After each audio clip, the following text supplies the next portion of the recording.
নমস্কার বন্ধুরা, deep study চ্যানেলের পক্ষ থেকে আপনাদের সকলকে জানাই স্বাগতম।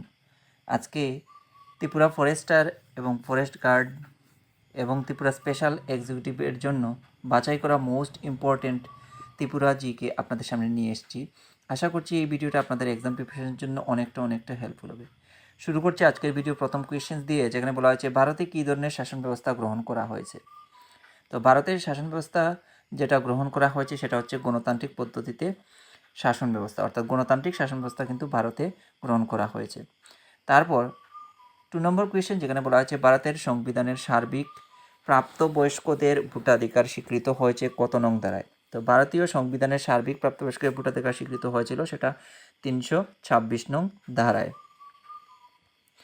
তারপর 3 নম্বর কোয়েশ্চেন, গণতন্ত্র শব্দটির প্রথম প্রয়োগ ঘটে কোথায়। খুব ইম্পর্টেন্ট কোয়েশ্চেন, অবশ্যই মনে রাখবেন।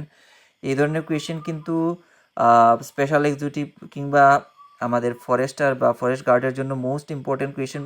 এছাড়াও বিভিন্ন কম্পারেটিভ লেভেলের এক্সামের জন্যও অত্যন্ত গুরুত্বপূর্ণ একটা কোয়েশ্চেন। গণতন্ত্র শব্দটি প্রথম প্রয়োগ ঘটেছিল প্রাচীন গ্রিসে।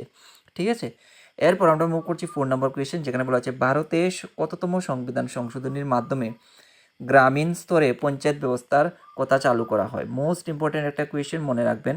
তো সেটা 73তম সংবিধান সংশোধনীর মাধ্যমে কিন্তু গ্রামীণ স্তরে পঞ্চায়েত ব্যবস্থা চালু করার কথা তুলে ধরা হয়েছিল। তারপর আমরা মুভ করছি 5 নম্বর কোয়েশ্চেন, যেখানে বলা হয়েছে গণতন্ত্র শব্দটির ব্যুৎপত্তিগত অর্থ কী। তো গণতন্ত্র শব্দটির ব্যুৎপত্তিগত অর্থ যদি আমরা দেখি, সেটা হচ্ছে জনগণের শাসন, অর্থাৎ জনগণের দ্বারা শাসনই হচ্ছে গণতন্ত্র শব্দের ব্যুৎপত্তিগত অর্থ। এটাও কিন্তু মোস্ট ইম্পর্ট্যান্ট একটা কোয়েশ্চেন, প্রায়শই বিভিন্ন ধরনের কম্পারেটিভ লেভেলের এক্সামে এই ধরনের কোয়েশ্চেন কিন্তু তুলে ধরা হয়। 6 নম্বর কোয়েশ্চেন, যেখানে বলা হয়েছে গণতান্ত্রিক রাষ্ট্রে সংবিধানের স্রষ্টাকে। মোস্ট ইম্পর্ট্যান্ট একটা কোয়েশ্চেন, এটাও মনে রাখবেন। আর বিশেষ করে আমি যেগুলো স্টার মার্ক পুট করে দিচ্ছি, তো সেগুলো তো ফলো করবেনই। আর আমার কিছু পূর্বের ভিডিও রয়েছে ফরেস্টার এবং ফরেস্ট গার্ডের জন্য, সেগুলো যারা দেখেননি অবশ্যই একবার দেখে নেবেন। সেখানেও কিন্তু এই ধরনের মোস্ট ইম্পর্টেন্ট কিছু কোয়েশ্চেন আমি তুলে ধরেছি। এগুলো যদি দেখেন আপনারা, অবশ্যই এখান থেকে অনেক কোয়েশ্চেন আপনারা এক্সামে পেয়ে যাবেন। গণতান্ত্রিক রাষ্ট্রের সংবিধানের স্রষ্টাকে, সেটা হচ্ছে কিন্তু জনগণ। তারপর 7 নম্বর কোয়েশ্চেন, যেখানে বলা হয়েছে ভারতের গ্রামাঞ্চলে ত্রিস্তর পঞ্চায়েত ব্যবস্থার সর্বোচ্চ স্তরটির নাম কি। তো ভারতের গ্রামাঞ্চলে আমরা জানি ত্রিস্তর পঞ্চায়েত ব্যবস্থা রয়েছে, সেখানে কিন্তু ত্রিস্তর পঞ্চায়েত ব্যবস্থার সর্বোচ্চ যে স্তর সেটা হচ্ছে জেলা পরিষদ। এটাও কিন্তু একটু গুরুত্ব সহকারে আপনারা মনে রাখার চেষ্টা করবেন। তারপর 8 নম্বর কোয়েশ্চেন, যেখানে বলা হচ্ছে ভারতের গ্রামাঞ্চলে পঞ্চায়েত ব্যবস্থার সর্বনিম্ন স্তরটির নাম কি। তো পঞ্চায়েত ব্যবস্থা আমরা জানি 3টা স্তর রয়েছে, সেখানে রয়েছে জেলা পরিষদ, তারপর সর্বনিম্ন যে স্তরটা রয়েছে সেটা হচ্ছে গ্রাম পঞ্চায়েত, আর মাঝারি যে স্তরটা রয়েছে সেটা হচ্ছে পঞ্চায়েত সমিতি। ঠিক আছে, সেটাও কিন্তু আসতে পারে কোয়েশ্চেন, মনে রাখবেন। এরপর আমরা মুভ করছি 9 নম্বর কোয়েশ্চেনের দিকে, যেখানে বলা হচ্ছে কাকে ভারতের লৌহ মানব বলা হয়। তো লৌহ মানব, এই কোয়েশ্চেনের আনসারটা আমরা অনেকেই জানি এবং বিভিন্ন ধরনের এক্সামে, কম্পারেটিভ লেভেলের এক্সামে কিন্তু এই ধরনের কোয়েশ্চেন কিন্তু তুলে ধরা হয়। তো সেই কথা মাথায় রেখে আমি এখানে তুলে ধরেছি। তো অবশ্যই মনে রাখবেন, সর্দার বল্লভভাই প্যাটেলকে কিন্তু লৌহ মানব বলা হয়ে থাকে। 10 নম্বর কোয়েশ্চেন, ভারতকে বৈচিত্র্যের মধ্যে ঐক্য অভিধায় ভূষিত করেছিলেন কে। মোস্ট ইম্পর্টেন্ট একটা কোয়েশ্চেন, সেটা করেছিলেন ভিনসেন্ট স্মিথ, কিন্তু ভারতকে বৈচিত্র্যের মধ্যে ঐক্য অভিধায় ভূষিত করেছিলেন। তারপর 11 নম্বর কোয়েশ্চেন, কবে ত্রিপুরায় রাজতন্ত্রের আনুষ্ঠানিকভাবে অবসান ঘটে। তো ত্রিপুরায় রাজতন্ত্রের আনুষ্ঠানিকভাবে অবসান হয়েছিল 1949 খ্রিস্টাব্দের 15ই অক্টোবর, অর্থাৎ ত্রিপুরায় রাজতন্ত্রের অবসান ঘটেছিল। এই কোয়েশ্চেনটাও কিন্তু অত্যন্ত গুরুত্বপূর্ণ, মনে রাখার চেষ্টা করুন। প্রত্যেকটা কোয়েশ্চেনই কিন্তু অত্যন্ত গুরুত্বপূর্ণ কোয়েশ্চেন আমি রাখার চেষ্টা করেছি, যেগুলো এক্সাম ওরিয়েন্টেড, অর্থাৎ এক্সামে আসার উপযুক্ত সেই লেভেলেরই কোয়েশ্চেন আমি রাখার চেষ্টা করেছি। তারপর আমরা মুভ করছি 12 নম্বর কোয়েশ্চেন, যেখানে বলা আছে কত খ্রিস্টাব্দে ত্রিপুরা কেন্দ্রশাসিত অঞ্চলের মর্যাদা লাভ করে। তো ত্রিপুরা কিন্তু কেন্দ্রশাসিত অঞ্চলের মর্যাদা লাভ পেয়েছিল 1956 খ্রিস্টাব্দে। ঠিক আছে, তারপর আমরা মুভ করছি 30 নম্বর কোয়েশ্চেন, যেখানে বলা আছে ত্রিপুরার শেষ দেওয়ান কে ছিলেন। ত্রিপুরার শেষ দেওয়ান যদি আমরা দেখি, তাহলে তিনি হচ্ছেন রঞ্জিত কুমার ঘোষ, ত্রিপুরার শেষ দেওয়ান। তারপর আমরা মুভ করছি 40 নম্বর কোয়েশ্চেনের দিকে, যেখানে বলা আছে কত খ্রিস্টাব্দে ত্রিপুরার মহারানী ভারত ভুক্তিতে চূড়ান্ত স্বাক্ষর করেন। ত্রিপুরার মহারানী ভারত ভুক্তিতে চূড়ান্ত স্বাক্ষর করেছিলেন কত খ্রিস্টাব্দে, সেটা হবে 1949 খ্রিস্টাব্দে। তারপর আমরা মুভ করছি 15 নম্বর কোয়েশ্চেন, যেখানে বলা আছে ভারতের স্বাধীনতার সময় ত্রিপুরার কোন রাজবংশ রাজত্ব করত। এটা একটা ইউনিক কোয়েশ্চেন এবং আসার অনেকটাই পসিবিলিটি রয়েছে। ত্রিপুরার স্বাধীনতার সময় ত্রিপুরার কোন রাজবংশ রাজত্ব করত, সেটা হচ্ছে নামগিয়াল রাজবংশ, নামগিয়াল রাজবংশ কিন্তু স্বাধীনতার সময় ত্রিপুরার সেই রাজবংশটা রাজত্ব করত। ঠিক আছে।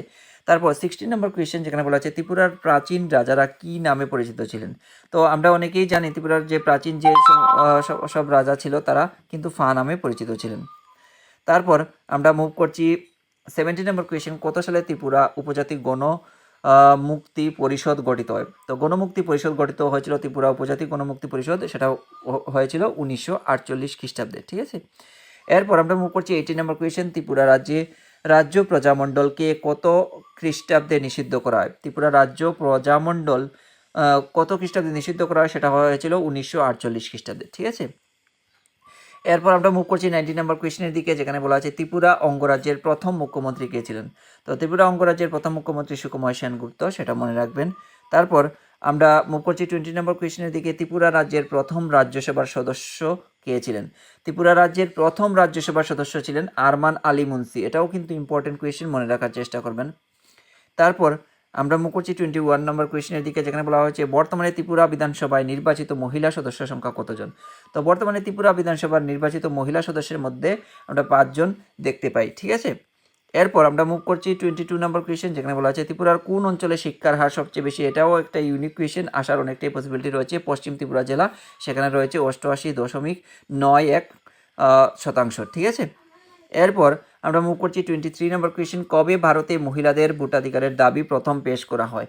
এটা মোস্ট ইম্পর্টেন্ট একটা কোয়েশ্চেন, আসার অনেকটাই পসিবিলিটি রয়েছে। স্পেশাল এক্সিকিউটিভ বলি কিংবা ফরেস্টারের জন্য বলি, যেহেতু এখানে আমাদের ত্রিপুরা থেকে কোয়েশ্চেন বা ত্রিপুরার যে ল বা পলিটিক্যাল সায়েন্সের যে কোয়েশ্চেন সেখান থেকে আসার অনেকটাই সম্ভাবনা রয়েছে।